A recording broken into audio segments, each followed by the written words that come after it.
Assalamualaikum warahmatullahi wabarakatuh.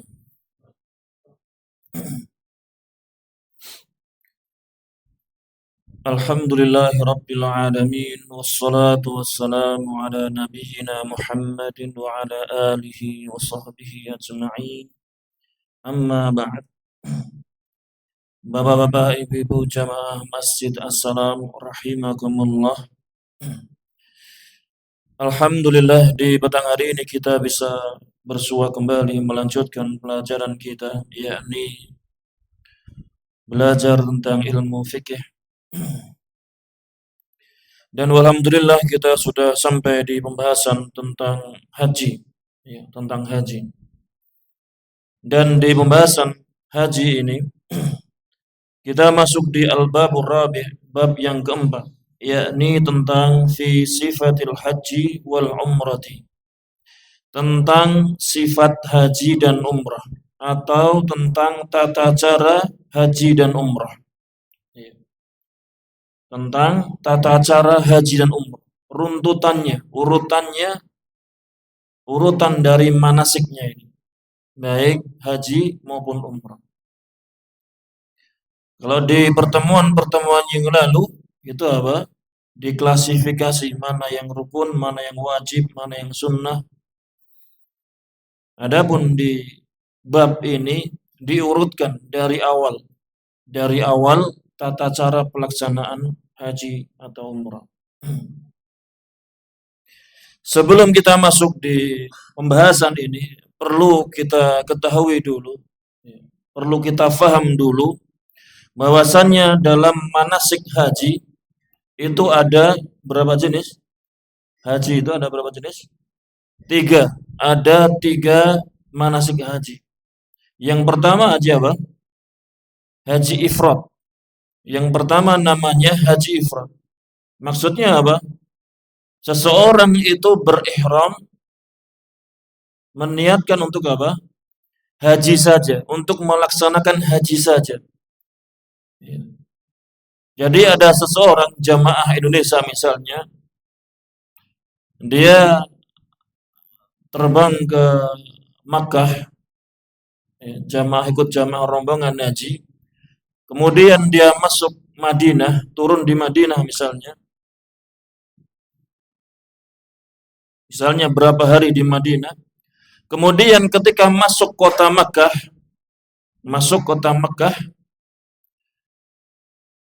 di mikotnya yakni Bir Ali atau Dzul Hulaifah, maka apa? Dia mulai ihram di situ, meniatkan untuk haji. Meniatkan untuk haji saja di mikot tersebut.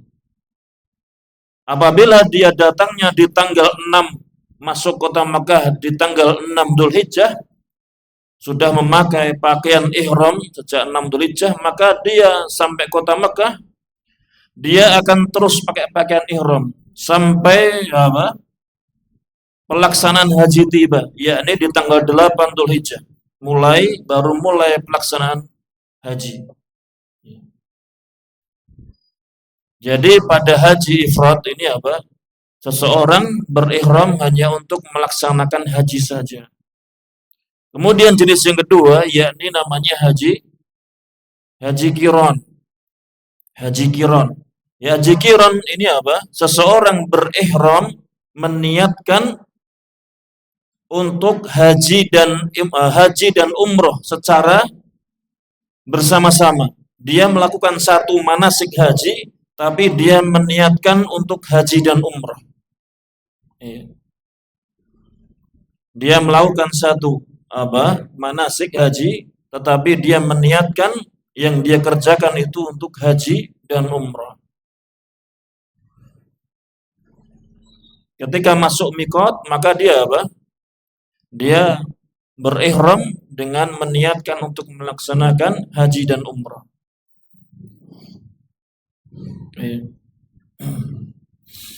Dan ini yang dilakukan oleh Nabi Shallallahu Alaihi Wasallam. Beliau berhaji 1 kali haji, yakni dengan haji qiran jenisnya.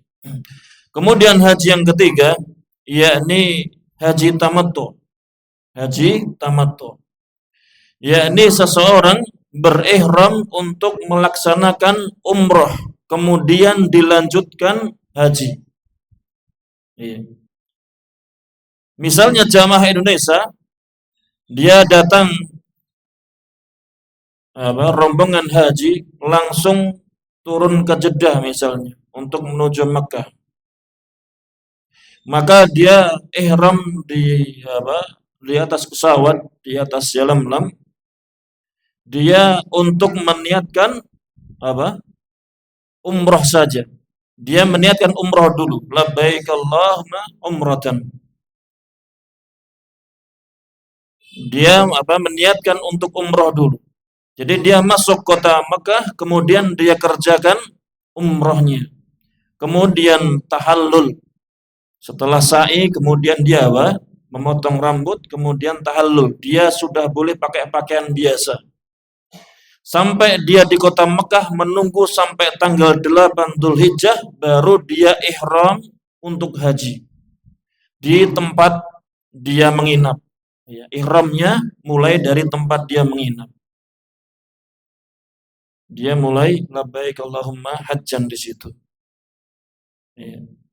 Untuk ihram haji di tanggal 8 Dzulhijjah. Ini haji tamattu. Ya. Ada yang masih bingung haji ifrad, haji qiran sama haji tamattu. Ya.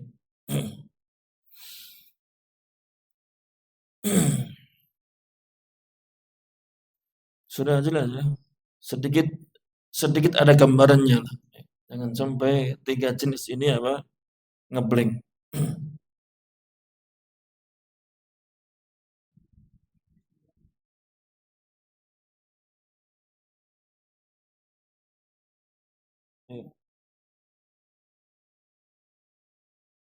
Enggak, dia ihramnya di tempat menginapnya, di hotelnya. Enggak keluar dulu. Ya, enggak keluar dulu. Dia ihramnya dari tempat penginapannya untuk haji, untuk haji. Ya.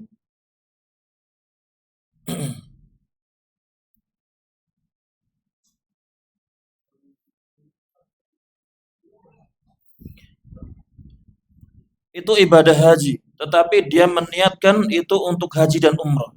Satu amalan tetapi ada 2 pahala, ada 2 ibadah. Ya. Dia mengerjakan satu ritual manasik, tetapi dia mendapatkan 2 ibadah haji dan umrah. Ini yang dikerjakan Nabi alaihi salatu wasallam.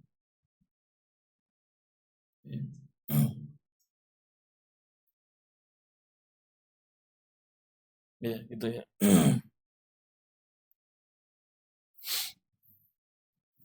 Kita lanjutkan jamaah rahimakumullah.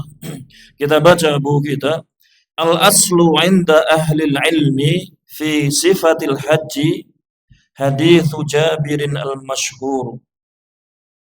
Yakni al-aslu, asal atau dasar di sisi ahlu ilmi. Dasarnya dari ahlu ilmi di dalam sifat haji ini. Dalam masalah tata cara haji ini. Yakni hadis Jabir radhiyallahu anhu yang masyhur, yang terkenal. Yang diriwayatkan oleh Imam Muslim rahimahullah. Jadi hadis Jabir ini hadis yang bercerita tentang bagaimana hajinya Nabi Shallallahu Alaihi Wasallam yang paling kompletnya, redaksi yang paling lengkapnya. Ini asalnya, ini landasan asal dari tata cara haji, yakni dari hadis yang diriwayatkan oleh sahabat Jabir bin Abdullah radhiyallahu anhu. Kemudian berkata para penulis di sini, waqad tataba'na ar-riwayati as-sahihata tsabitata 'anil Nabi sallallahu alaihi wasallam. Dan sungguh kami telah meneliti, mencari dan meneliti riwayat-riwayat yang sahih, yang sabit dari Nabi sallallahu alaihi wasallam. Para penulisnya di sini mengatakan apa? Kami telah mencari dan meneliti riwayat-riwayat yang sahih yang datang dari Nabi sallallahu alaihi wasallam. Fatulakhasu lana min majmu'iha as-sifatu taliyatu. Kemudian tersimpulkan untuk kita dari keseluruhan riwayat tadi, yakni tata cara yang akan datang ini. Tata cara yang akan datang ini. Idza wasala muridun nusuki ilal miqati, apabila seseorang yang ingin melaksanakan haji itu sampai ke miqat. Miqat itu apa? Iya, iya, tempat untuk ihram, ya, tempat untuk berihram. Apabila orang yang ingin melaksanakan manasik tadi sampai di tempat mikotnya, fa innahu maka yustahabbu lahu an yaghtasila. Disunnahkan bagi dia untuk mandi. Ya. Contohnya apa? Jamaah dari Indonesia misalnya dari yang turun di Madinah, kemudian dia mau menuju Makkah, mau menuju Baitullah dengan mikotnya dia Dzul Hulaifah di Bir Ali. Mikotnya di Bir Ali. Sampai di Bir Ali, maka ketika sudah sampai di mikotnya, yakni di Bir Ali yang lewat Madinah, maka disunnahkan untuk mandi dulu. Di situ konon katanya sudah disiapkan fasilitasnya lengkap di Bir Ali ini. Bener. Yang lewat Bir Ali siapa ini? Lewat mana? Lewat Bir Ali. Fasilitasnya katanya sudah tersedia semua. Baik, ada masjidnya juga. Sudah sampai mikot, maka disunnahkan mandi. Ini yang lewat jalur Madinah. Berbeda bagi mereka yang lewat jalur Jeddah. Jamaah Indonesia yang masuk melalui turun pesawat ke Jeddah. Maka mikotnya bukan di Jeddahnya. Jeddah itu bukan mikot. Mikotnya ketika sampai di Yalamlam. Mikotnya orang Yaman. Jadi ketika di atas pesawat, maka nanti kru pesawatnya atau pilotnya akan beritahu bahwasannya sebentar lagi masuk atau tiba di atas Yalamlam. Bagaimana mandinya? Ya, ini yang jadi pertanyaan. Bagaimana mandinya di atas pesawat? Apalagi jamaah semua di situ kan? Ya, susah. Maka diberikan keringanan rukhsah, boleh baginya mandi sebelum naik pesawat. Sebelum naik pesawat, maka dia disunnahkan untuk mandi dulu. Ya, disunnahkan untuk mandi dulu. Mandi dalam rangka untuk berihram. Ya. Dan disunnahkan juga wa ya'khudha ma yahtaju ila akhdihi min sya'rin yahillu akhduhu. Disunnahkan untuk mengambil yang dia butuh untuk mengambilnya dari rambut. Ya, maksudnya memotong rambut. Ini kalimatnya dibuat muter-muter. Disunnahkan untuk memotong rambut apabila dibutuhkan. Apabila dibutuhkan. Yang halal, maksudnya yahillu akhduhu, yang rambut yang halal untuk dipotong. Kasya'ril ibdi, seperti rambut ketiak, bulu ketiak. Seperti bulu ketiak. Apabila mau masuk mikot ternyata bulu ketiaknya belum sempat dia bersihkan, maka maka disunnahkan untuk dibersihkan dulu. Biar ketika manasik tidak mengganggu. Ya, tidak mengganggu. Wal anati, dan juga bulu kemaluan. bulu kemaluan dicukur dulu. Wasyaribi, dan juga kumis untuk apa,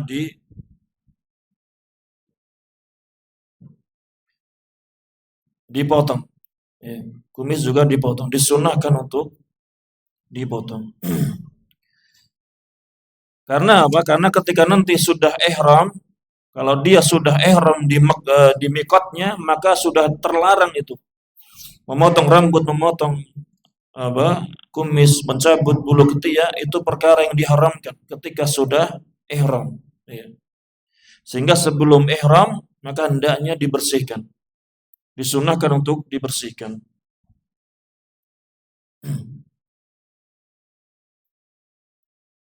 Wa yukallima adhafirahu, dan disunahkan untuk memotong kuku-kukunya, memotong kuku-kukunya.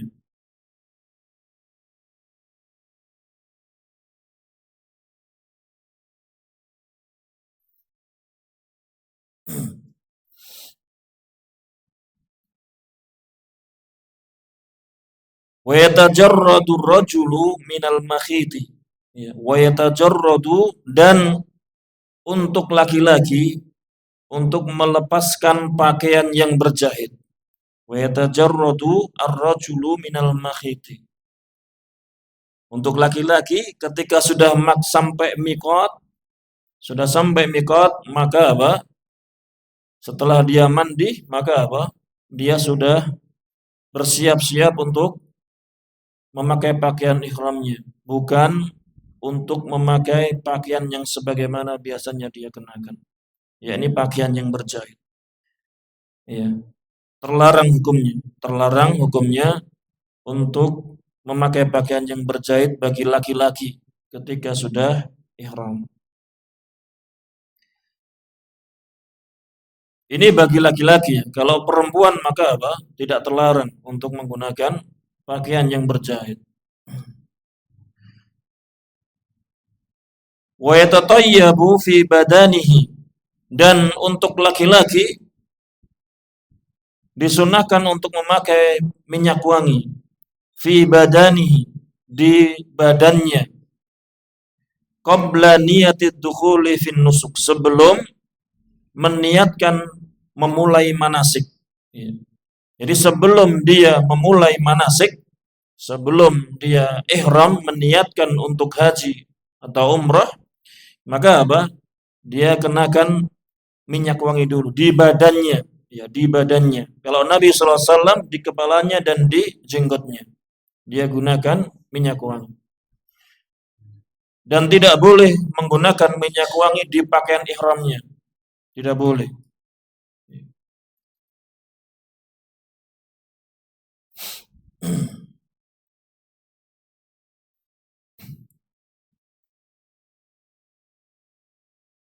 Wa yalbasur rajulu izaran waridaan nadifaini abyadaini, dan bagi laki-laki yalbasu, dia memakai izaran,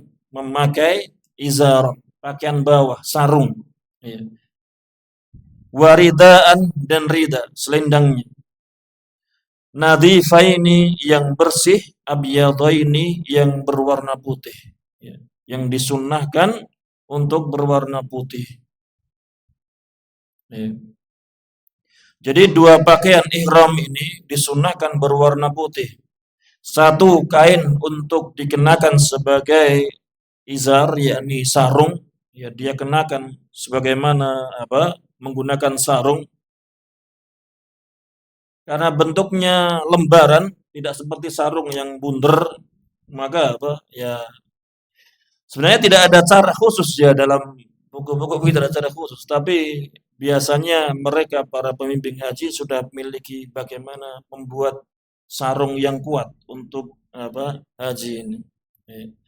Jadi dia ikatkan, kemudian apa? Dibuat yang pakaian yang bagian depan ini biasanya dibuat tebal, dilipat di bagian depan, di apa? Di pas kemaluannya, biar alam buat apa kan? Intinya dilipat di depan sebagaimana sarung. Kemudian dikenakan apa? sabuk, sabuk. Kalau nggak ada sabuk ya diikat dengan tali apa, biar tidak mudah apa melorot. Ya. Kemudian adapun ridanya ya tinggal diselempangkan saja, menutupi dua apa ini namanya pundaknya, bahu, dua bahunya, dua pundaknya, pundak sama bahu sama. Ya. Menutupi dua pundaknya, menutupi dua pundaknya. Ya. Bukan di apa yang kanan dikasih ke bawah. Adapun dikasih ke bawah itu nanti sunnah ittiba di apa ketika melaksanakan tawaf kudum. Adapun asalnya diselempangkan ke seluruh kedua pundaknya, semuanya menutupi dua pundaknya.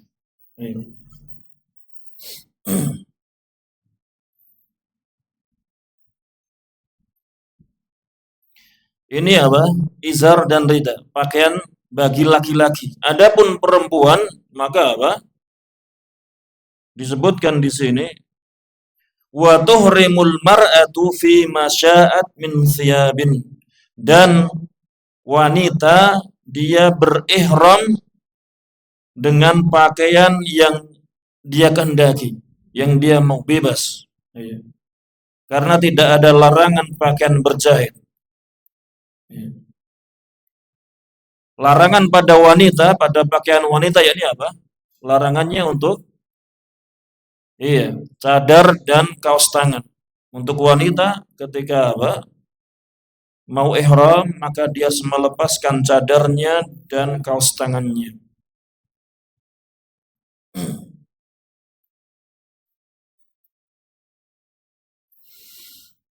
Warnanya bebas, warnanya bebas. Wa yughatti ar-rajulu katifaihi biridaihi, dan laki-laki dia yughatti menutupi dua pundaknya dengan ridanya, dengan selendangnya tadi. Iya. Dia tutupi dua pundaknya. Bukan seperti tadi. Iya. Cuma satu yang kiri saja yang ditutupi, bukan. Awalnya dia tutupi dua-duanya. Terus sampai nanti mau tawaf kudum. Setelah selesai persiapan ini, perkara-perkara yang disunnahkan bahkan menghindari perkara-perkara yang dilarang. Kemudian baru wa yuhillu binusukihi alladhi yuridu, yakni dia berihlal, dia apa?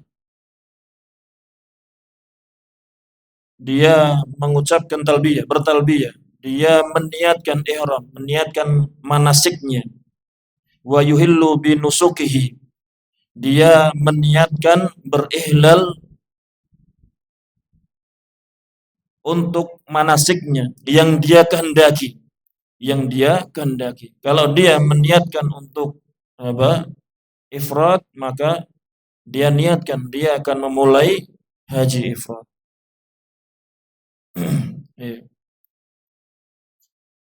Dan disunahkan atau dibolehkan untuk melafadzkan labbaik Allahumma hajjan untuk haji ifrad. Kalau haji qiran maka apa? Dia mengucapkan labbaik Allahumma hajjan wa umratan. Kalau tamattu, haji tamattu, maka dia melafadzkan labbaik Allahumma umratan. Karena dia melaksanakan umrah dulu.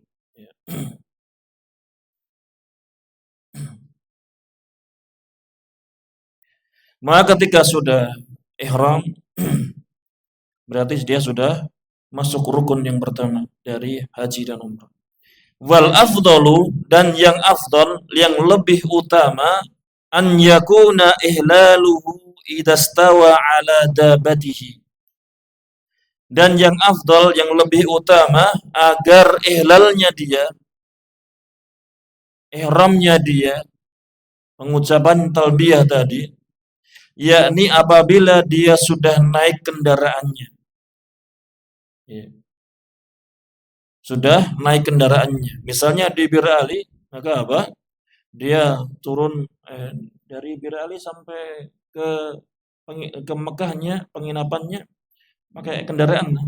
Iya, pakai bis. Maka sudah selesai persiapan mandi dan aneka macamnya tadi, maka dia pelafatannya tadi itu ketika sudah naik kendaraannya, disunahkan afdalnya. Ketika sudah naik kendaraan, baru dia meniatkan untuk memulai haji, atau memulai umrahnya.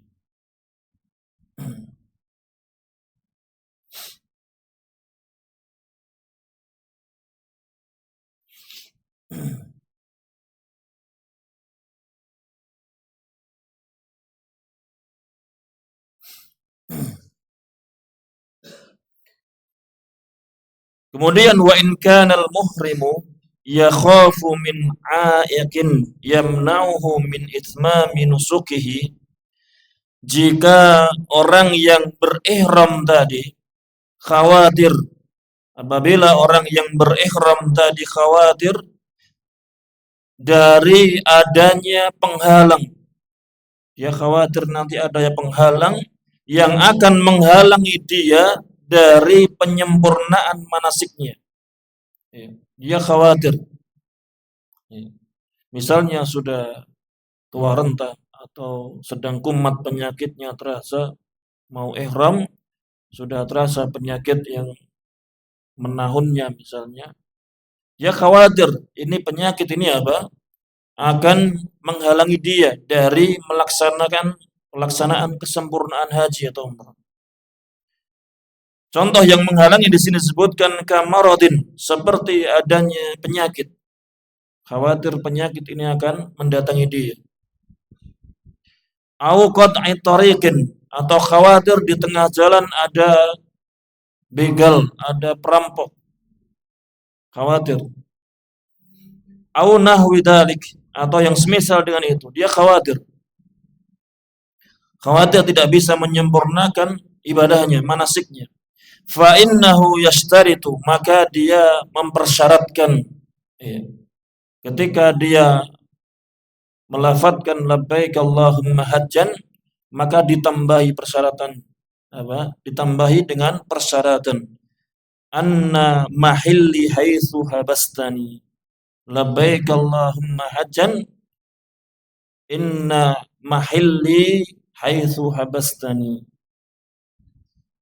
Sesungguhnya mahilli, tahallulku, sesungguhnya tahallulku ini di mana engkau ya Allah menghalangiku, menghambatku, engkau menghambatku, menahanku. Sesungguhnya tahallulku ini, selesainya ihramku ini dimanapun engkau menahanku. Jadi ada persyaratan, dipersyaratkan seperti itu. Ini bagi mereka orang yang khawatir dia tidak bisa menyempurnakan manasiknya.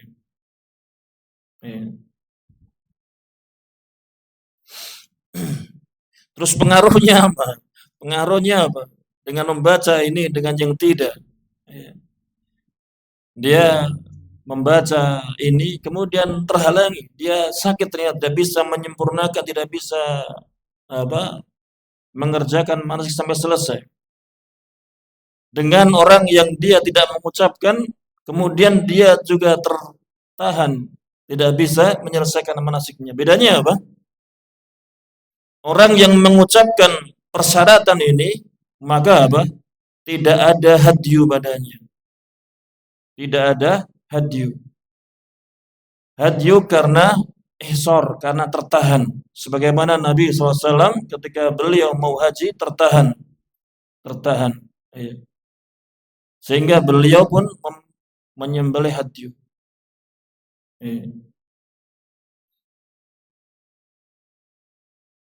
Adapun orang yang sudah mempersyaratkan seperti ini, maka dia tidak perlu menyembelih hadyu. Ini perbedaannya. Ketika dia mempersyaratkan. Jadi yang dibaca inna mahilli haitsu habastani, inna mahilli, sesungguhnya tahallulku, yakni dimanapun engkau menahanku. Inna mahilli haitsu habastani. Habastani ini nyaman.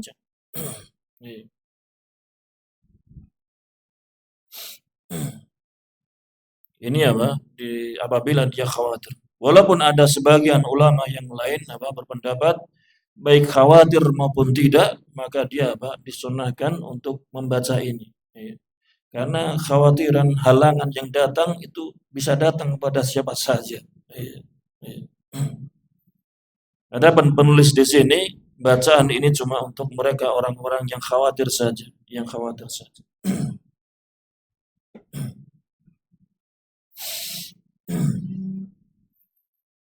Kemudian wa yustahabbu, kemudian dan disunnahkan an yakuna inda ihlalihi mustaqbilan al-qiblata. Disunnahkan ketika dia melakukan ihlal tadi, dia melafadzkan talbiyah tadi, yakni dalam keadaan menghadap kiblat. Disunnahkan dalam keadaan menghadap kiblat.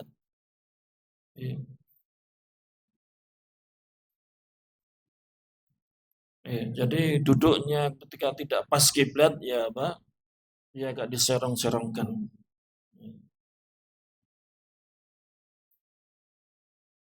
Diusahakan. Hukumnya sunnah, disunnahkan. Disunnahkan untuk menghadap kiblat. Wa yaqulu, dan dia mengatakan, wah ini bacaannya lumayan banyak. Allahumma hadihi hajjatun la riya'a fiha wa la sum'ata. Dia mengatakan, Allahumma, ya Allah, hadihi hajjatun, ini adalah haji. Ini yang saya kerjakan, ini adalah haji, la riya'a fiha, yang tidak ada riya di dalamnya. Wala sum'ata, dan tidak ada sum'ah.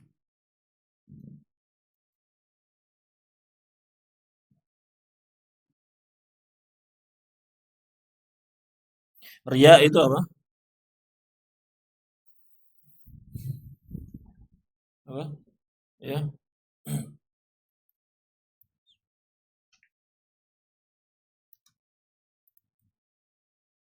Riya itu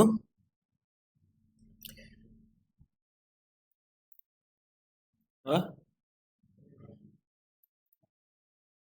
Memamerkan, pamer dalam rangka untuk mendapatkan pujian orang lain. Memamerkan ibadahnya biar dilihat orang lain. Kemudian diharapkan mendapatkan pujian. Riya. Adapun sum'ah ini apa? Kalau riya itu biar dilihat orang lain, kalau sum'ah itu biar bisa didengar orang lain. Didengar.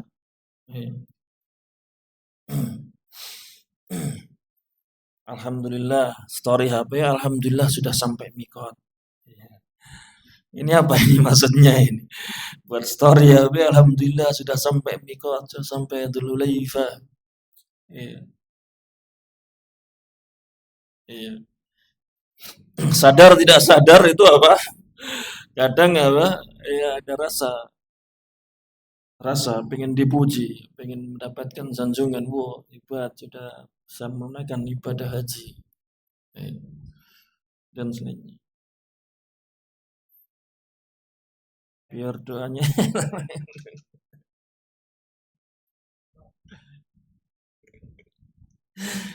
kadang alasan itu banyak sekali untuk membenarkan sesuatu.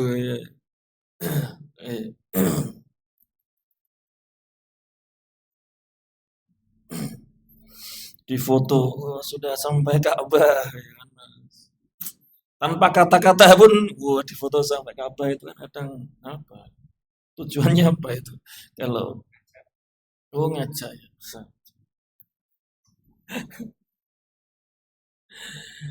Padahal riya dan sum'ah Ini apa? Sesuatu yang ini syirik apa? Masuknya? Ya syirik asghar. Riya ataupun sum'ah ini syirik asghar. Pengaruhnya apa syirik asghar ini?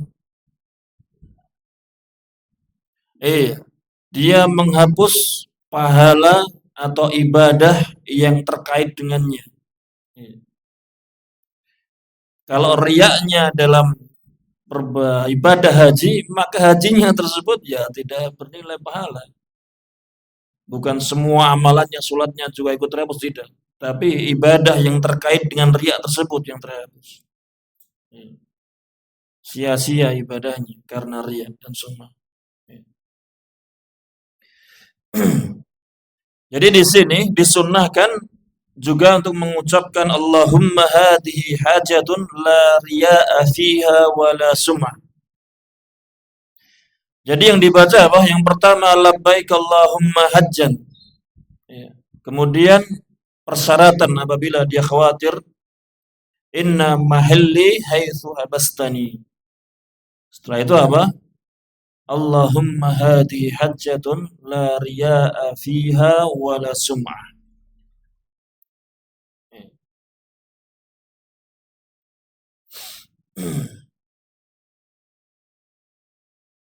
Ya.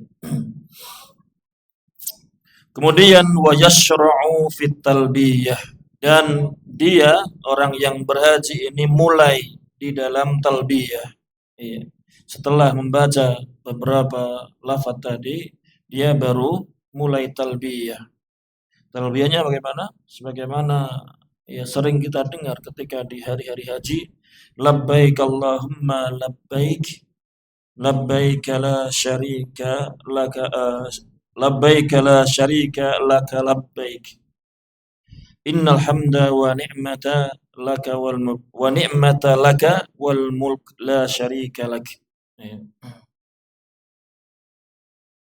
Labbaik Allahumma labbaik, aku penuhi panggilanmu ya Allah, aku penuhi panggilanmu.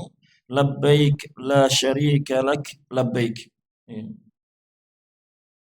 Aku penuhi panggilanmu la syarika laka, yang tidak ada sekutu bagimu. Labbaika, aku penuhi panggilanmu. Innal hamda, sesungguhnya segala pujian, wa ni'mata, dan kenikmatan laka, semuanya apa?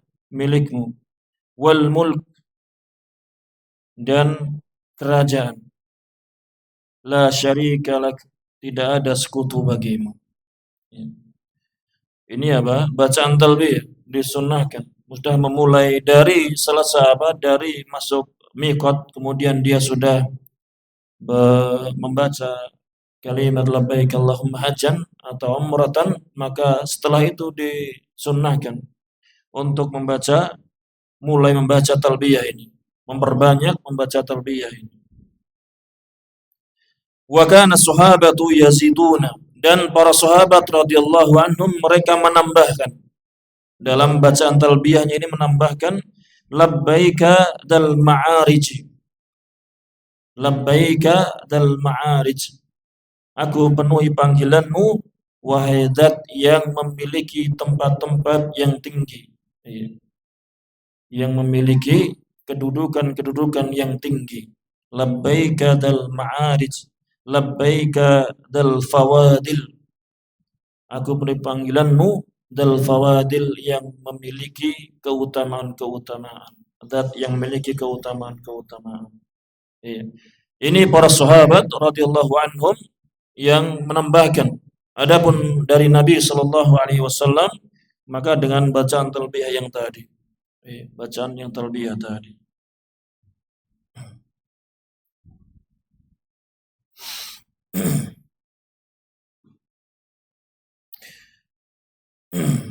Adapun dengan membaca, tentunya dengan membaca apa yang dibaca, yang dicontohkan Nabi sallallahu alaihi wasallam, itu yang apa? Yang afdal, yang afdal. Adapun membaca dengan apa yang dibaca para sahabat, sebagian sahabat ini boleh, menunjukkan bolehnya saja. Alasannya apa? Ya ini sebagai takriri saja. Maksudnya Nabi SAW membiarkan para sahabat menambahi talbiyah seperti itu menunjukkan ya bolehnya. Nabi tidak melarang Jangan mengucapkannya, tidak. Ya. Ini namanya sunnah takririyah dari Nabi SAW. Karena Nabi SAW mendiamkan, maka berarti itu boleh yang dilakukan para sahabat. Loh, kan Nabi tidak tahu apa yang diucapkan para sahabat ini, bagaimana memelarang. Apa? Nabi bisa jadi tidak tahu. Adapun Allah Subhanahu wa taala Maha tahu. Kalau ada yang dikerjakan oleh para sahabatnya dan itu terlarang oleh syariat, pasti Allah Subhanahu wa taala akan mewahyukan kepada Nabi sallallahu alaihi wasallam mengkhabarkan bahwasannya perkara tersebut sesuatu yang terlarang. Adapun tidak ada wahyu yang turun kepada beliau alaihi salatu wassalam, maka itu menunjukkan bolehnya yang dikerjakan oleh para sahabat. Walaupun beliau alaihi salatu wassalam tidak mengetahuinya. Ini tambahannya dari para sahabat radhiyallahu anhu. Kemudian wa yusannu an yarfa'a sautahu bitalbiyah. Disunnahkan untuk mengeraskan suaranya ketika bertalbiyah. Disunnahkan untuk mengeraskan suaranya dalam talbiyah. Laki-laki atau perempuan? Laki-laki dan perempuan. Selama tidak menimbulkan fitnah. Suaranya perempuan tidak menimbulkan fitnah bagi laki-laki, maka apa? Disunnahkan bagi mereka mengeraskan suaranya. Adapun ketika wanita bersuara tinggi, berkeras, kemudian menjadikan fitnah, menimbulkan fitnah bagi laki-laki, maka hendaknya tidak dikeraskan, disirkan.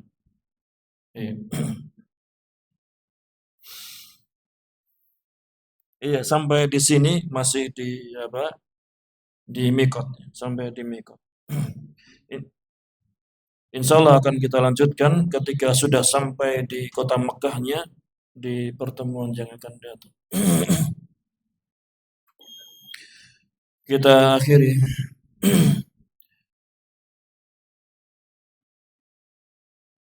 kajian kita di petang hari ini. Mungkin ada salah kata, salah ucapan, maaf yang sebesar-besarnya. Saya akhiri wassallallahu ala nabiyyina Muhammadin wa ala alihi wa sallam. Jazakumullahu khairan. Wassalamualaikum warahmatullahi wabarakatuh.